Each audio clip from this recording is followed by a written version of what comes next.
North is a dangerous place for small buggies like yours. Afraid you're gonna need something with a little more muscle.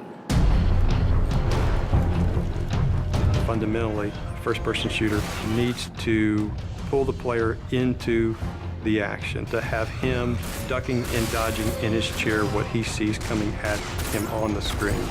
But with Rage, we've gone beyond that.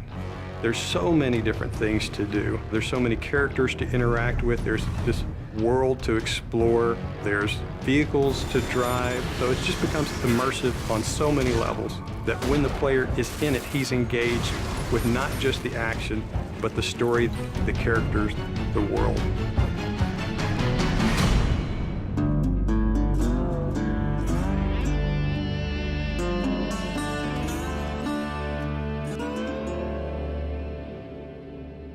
The Wasteland in Rage is kind of like a plate that the rest of the game sits on. As you travel around, you'll discover that there's these entrances to bandit hideouts and mutant caves and old sewers and things. Listen, don't you go trekking around down there without some serious firepower. In Rage, we try to make the game open but directed. Player choice is very important in Rage.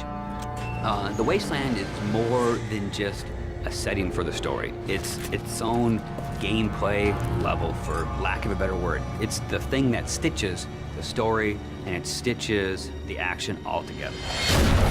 We want you to follow this action movie experience, but we allow you some freedoms to kind of explore different things. Each of the missions does kind of surround the story. For instance, we have an electrobolt for the crossbow weapon. Electricity, water, that makes sense. Well, Wellspring sits on top of a well. So the obvious gameplay thing is here, okay, you shoot the electrobolt in the water. It electrifies anybody that's in the water and they die.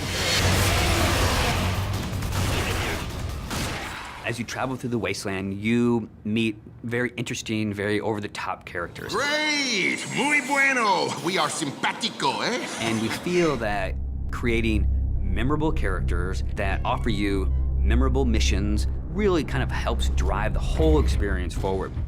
The interactions that the player will have with these characters should hit something in the emotional nerve of the player. So we've gone that extra distance to make key characters really feel alive. So you know when you go talk to Dan or the J.K. Styles, the producer of that crazy TV show, or the sheriff, you forge these relationships with them. And they give you lots of bits of the story, but you live through the rest of those elements.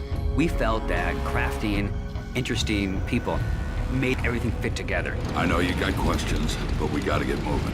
You're driving across these landscapes and you're going visit people here and they're giving you jobs to do. So I hear you have a message from our friend Dan. Let's have it then.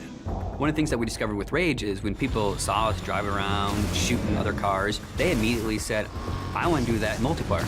So we've taken the best parts of the vehicle combat from the single-player experience and added a really fun, intuitive multiplayer experience with it.